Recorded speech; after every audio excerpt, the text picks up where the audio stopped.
Good morning. Welcome to Sunday Morning Devotional, brought to you by Golden Isles Primitive Baptist Fellowship.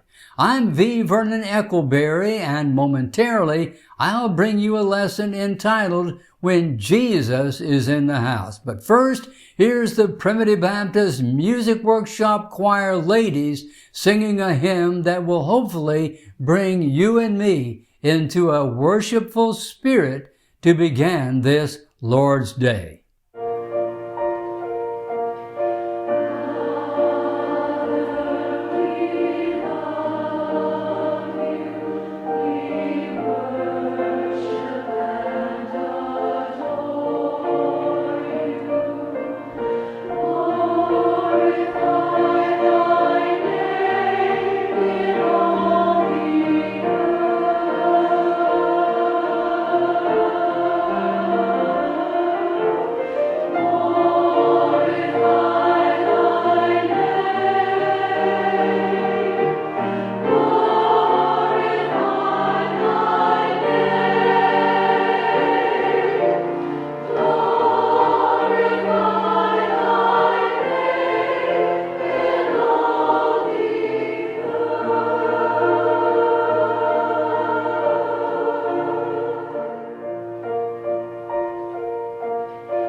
Thank you, ladies. Absolutely beautiful. Well done.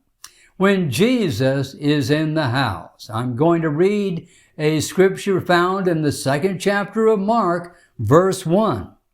And again he, that is Jesus, entered into Capernaum after some days, and it was noised that he was in the house. And that word noised means that the news was scattered abroad from house to house all around the countryside that Jesus was there in the house.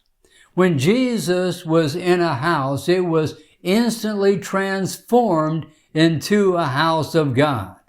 That's what our places of worship are called, the house of God. Paul wrote in 1 Timothy 3:15, the house of God, which is the church of the living God. On this day, Jesus entered into a cottage there in Capernaum along the Sea of Galilee, and it became a house of God more so than all the temples and tabernacles of the world. And that's what makes our meeting places houses of God today. We see in Mark 2 that when Jesus is in the house, it makes all the difference in the world. For there are only two possibilities. Either Jesus is in the house or he's not. Jesus said, where two or three are gathered together in my name, there am I in the midst of them, in Matthew 18:20. But concerning a church called the church at Laodicea, that was not the case. And Jesus said in Revelation 3:20, behold, I stand at the door and knock. If any man hear my voice and open the door, I will come into him and will sup with him and he with me. That Jesus said about that building, about that house where the people met together there in Laodicea. Sometimes Jesus has departed our midst and we're not even aware of it. It's such a slow, such a gradual process, a gradual decline in the house that was once a house of God. It's like Jesus when he accompanied his family into Jerusalem. And when the family left, they went a day's journey before they even knew that Jesus wasn't with them. In Luke 2:44, but they, that is the family, supposing him to have been in the company, went a day's journey. And they sought him among their kinfolk and acquaintances. So after a day's journey, they became aware that Jesus was not in their midst. Such was the case in a city called Sardis. Jesus said to them, as it's recorded in Revelation 3:1, you have a name that thou livest, but art dead. You have a name, you call yourselves a house of God, a church, but you are dead because Jesus is not in your midst. But on this day in Capernaum, in a humble little dwelling, Christ was there, and it was a house of God. No other name was mentioned, no other person was honored, save Jesus and him only. Not even the inner circle of disciples. We read of no other name there in that house on that day than Jesus only. When Peter, James, and John accompanied Jesus to the mountain where he was transfigured before their eyes, they saw Moses on one side and Elijah on the other. And they wanted to honor all three of them. But a voice came from heaven. It was the voice of God the Father. And he said, this is my beloved Son, in whom I am well pleased. Hear ye him. And when the disciples then lifted up their eyes, we read that they saw no man save Jesus only. That's in Matthew 17:5 and 17:8.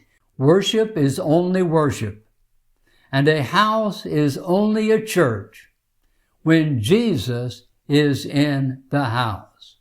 And he is in the house when he is the center of everything, from the prelude at the beginning to the last prayer that is offered. When it all centers on him, we can be assured that Jesus is in the house. Jesus said, where two or three are gathered together in my name, there am I in the midst of them. When Jesus is in the house, my friend, as he was that day in the little cottage along the Sea of Galilee, when Jesus is in the house, it makes all the difference in the world. Now may it be so in your place of worship is my prayer for Christ's sake. And now may God be with you till we meet again.